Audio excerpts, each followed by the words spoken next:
Sedanglah diri kita tuan-tuan, kita semua akan mati. Macam mana kehidupan akhirat pula kalau tak ada bekalan? Terkandas kita di pertengahan. Bukan ratusan kilometer, tapi ribuan tahun kita nak lalu. Fasa alam kubur, fasa alam mahsyar. Itu nak kena investigation pula hari soal siasat. Nak kena bangun duduk di hadapan Allah Ta'ala. Tuan-tuan, waktu itu kita ni Allahu Rabbi, kepala tak berani angkat di hadapan Allah. Malunya kita banyak maksiat dan mungkar yang pernah kita lakukan.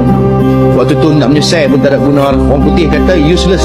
Minta pula ke Allah Ta'ala. Bukan takat kita tundukkan kepala kita rapat, kita minta, Rabbana absarna wa sami'na farji'na.